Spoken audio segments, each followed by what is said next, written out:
Before we get started, subscribe to the channel, but if you'd really like to become a supporter, go on Patreon and become a patron. You can donate whatever you'd like, but I'd recommend $3 and you'll be entered to win in my monthly giveaway. So go ahead and do that and enjoy the rest of the video. Thank you. So here in this clip, I'm showing you guys the different half round braids that I've made. You can see the 21 double braid is just too big and meaty. So we're going for the 24 gauge double braid with the half round wire. So this is what your final product should look like. Very clean. All the wire flows really nicely next to each other. There's no overlapping in wire. This is what your product should look like. This is the 21 gauge. Another good example of what the back should look like. It works, but this would be for a really thick ring band, and I wouldn't use it for anything else, or like for the decoration of a side of a frame or something. Okay, so you need 6 pieces of half round wire. Cut them about 10 inches in length. Get them all laid flat right next to each other, and then get another piece of half round wire and begin to tie all those pieces together. Just make sure they're laid very nice and flat next to each other. A good tip is using your pliers. After each round, take your pliers and crimp it so that all the wires stay nice and flat next to each other. It gives it a nice easy start to your braid. At this point in time, I'd like to say thank you for your patience. I have a hard time staying in frame.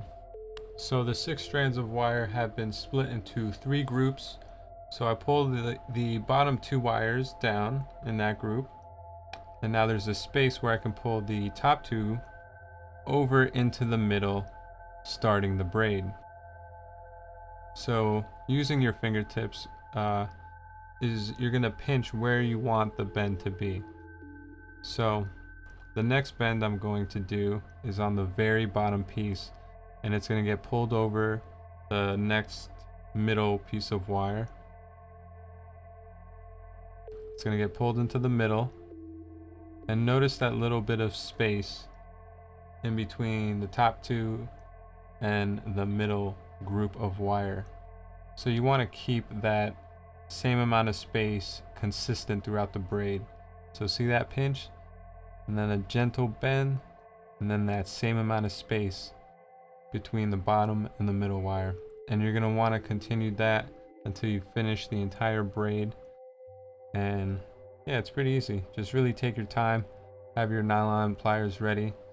The wire is going to want to overlay and overlap each other, so that's why you gotta pinch with your fingers so that it keeps the wire from overlapping. You can feel it out. You'll see what I mean. Just really take your time. So this is your final product. If you just really take your time, I'm using my hard ass pliers, so you could see where I kind of scratched it, but it's okay. So the next part is the ring band. Alright, so you're gonna cut out 5 pieces of 22 gauge square wire at about 10 inches in length. Notice the great camera angle. There you go. So yeah, it's about 10 inches in length. It's decent for any size ring that you'd like to make. Gives you plenty of wiggle room. And yeah, straighten up the wires.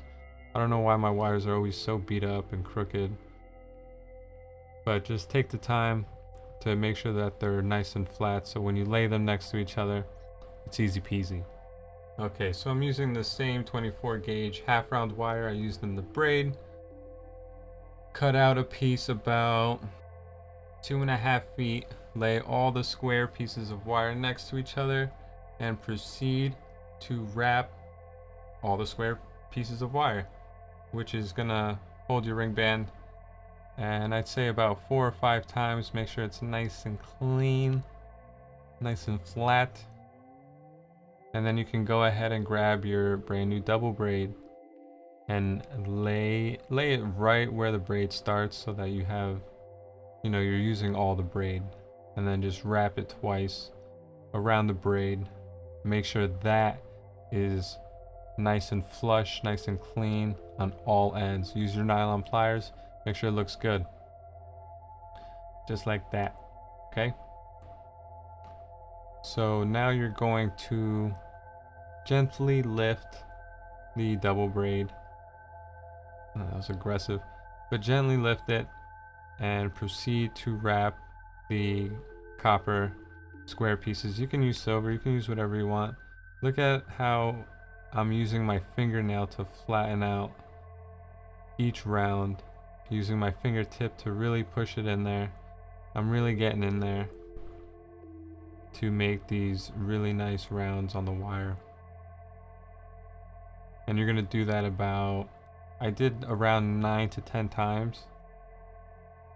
And then grab your pliers, go ahead and flatten everything out, push it all in. So it's a nice clean look, super clean.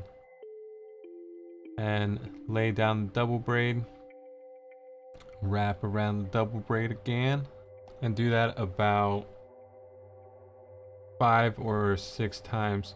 If you want to make a smaller ring, do maybe half of the times around the copper. So this is a size 7 ring. So this is what it should look like. Now if you're at this point, I like to say take a break, stretch out your hands. I think this is really important. And all that finger pinching and, you know, wrist moving and more finger pinching, it actually starts to wear on my hands. So, you know, do some finger rolls, some fists, some wrist rolls, some more wrist rolls, more finger pinches. Yeah, get that acupuncture, acupuncture. Stretch out your hands, that's what I'm saying. So in this clip, this is poor practice. I'm using my needle nose pliers to flatten out my ring braid. And you'll see on the inside, look at all those bumps. That's from my needle nose pliers. You know, putting all those bumps in the ring band. So use nylon pliers is what I'm saying. So I'm sizing out the ring here. It's going to be a size 7. The gemstone is quite large. I'm putting it in long ways, upside down, so you can't really see. You'll see all the facets and stuff on the back side. And alright, so I laid a half round piece of wire on top, and I'm feeding the wire through the ring band. Okay, the wire can be like 10 inches, and then we're gonna feed it through the ring band like that. You don't want to pull the end of the wire, the very end of that wire through the ring hole, because you're just gonna get a kink in the wire. So keep your pliers handy.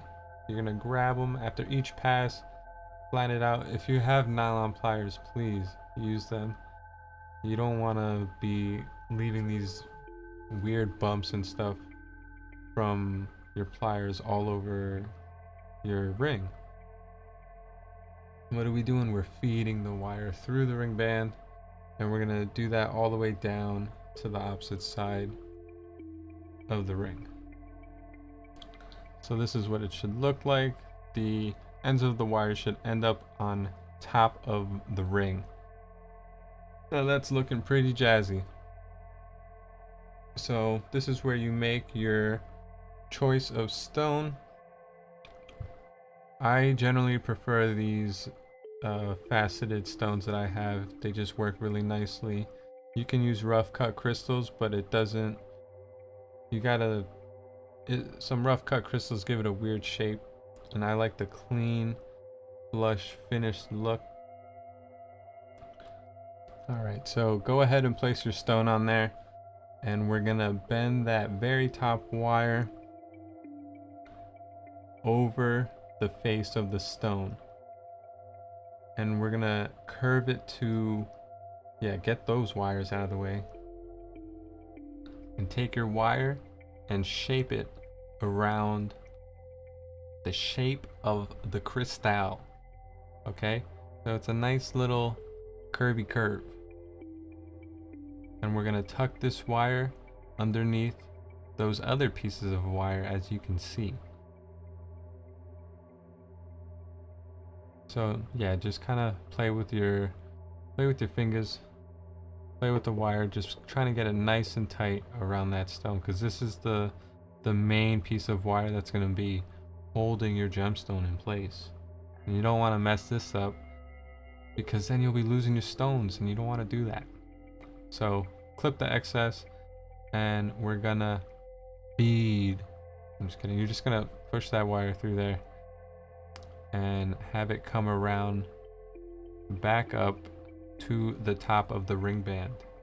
As you can see with my perfect demonstration and perfect video, no mistakes in this video. Okay, so as you can see, I'm just trying to get it real nice and close to that stone. I want that stone to never ever leave this setting, and that's what I'm working on here. So you want that end of the wire to touch itself when you bend it back on top of the ring band. So it's nice and tucked. There's no way that wire is going to get snagged or pulled on anything. Look at that stone's, the other wire is not even set, and it's not even moving. That's what you want. So in this perfect demonstration, you're gonna do the same thing to the opposite side. You're gonna pull that top piece of wire over the face of the stone, giving another nice curve. I like those eye curves. And you know what, those wires are getting in the way again. Come on, Danny, move those wires out of the way. You're gonna pull that wire underneath and do the same thing that you did on the other side. So this is what I meant to show you guys on the earlier part. This is what it should look like. How you clamp it, get it nice and close to the wire, and you're gonna see that the wires very nicely set over the stone. That stone ain't going nowhere. That stone is set for life. And now we can begin the decoration process. So I'm very repetitive. I do the same thing over and over again till I perfect it. So for this next piece, I grabbed a piece of my 30 gauge round wire, and I did a single coil around the next piece of copper wire, and now I'm going over the stone, following the shape of the crystal again. It's not going to be perfect because now the coil makes that wire stronger. It makes it less willing to bend. So you're just gonna gently lay it over and go through the ring hole once again, and clip the excess. Of course, at this point you never have to feed the wire through. You can just clip the excess, feed the wire through the ring hole, and then clip the excess and have that wire end up on top, just like the other piece.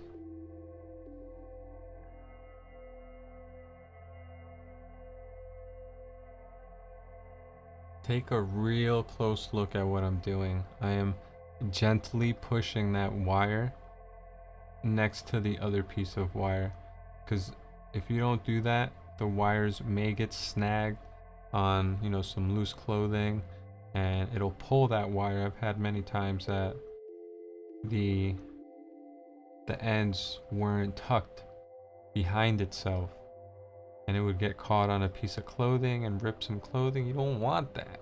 You want that clean, flush look. So yeah, we're gonna do the same thing to the opposite side. Look at that. Look at that clamp, tuck, and tighten, man. This is excellent. So that is what that looks like. So what's okay? So now is the next decorative piece. I'm gonna do a single coil around the very, very bottom piece of wire of those three. So I wrapped it about 5 or 6 times, and then I pushed it all the way to the bottom. Wait for it. I'm using the 30 gauge again, and now I'm going to put all those wires back close next to each other. There's going to be a little bit of space for that wire to go through, and then you go over the 3 pieces of wire very gently. You want to lay those pieces of wire over. You don't want to pull them over. You want to have that little bit of space. As you can see, I'm pulling that bottom wire so that the wire can go back in between and I can start another coil. Remember to gently lay those wraps around the 3 so that the wire can go back in between, and you want to be conscious that you're not pulling or, you know, like really tightening over those 3 pieces of wire, because then you won't leave any space for that wire to go back in between, and you want that clean look, right? Look at, you'll see how clean it is. Check this out. Yeah, very nice clean weave. There's no pinching, no pulling. It's very nicely done. I hope that you achieve the same with my technique. Alright, so follow the shape of the crystal again. Remember that now that you added this weave, it makes those wires stronger. So now there's going to be less of a shape around the... It's just going to be a curve, you know? Well, it already started as a curve, but it starts wanting to curve less. Clip that excess, push those wires through that ring band, and then guess what we're gonna do? We're gonna lift that little decorative piece so that we can tuck those wires underneath it. So I know I jumped to the other side for some reason. I should have just showed you right then and there. But I jumped to the other side, and I do the same thing. Shaping that stone, cutting that excess, pushing it through the ring band again. So this is a little bit of sloppy work. I should have done each piece of wire one by one, but I was just feeling very confident. So yeah, we lift that little decorative piece, and now we're curving it under and tucking it behind itself so that there's no snag. You want to get it real nice and tight in there. You don't want any piece of that wire hanging out. And this is your final product. Now, I wouldn't say this is where you finish. I would highly suggest oxidizing it and polishing it. That is just my taste. That is my style. So that's it for this video. Thank you guys for watching. I hope you guys take your ring bands and all of your jewelry to the next level. I hope you have a wonderful day. I'll see you guys in the next video. Peace.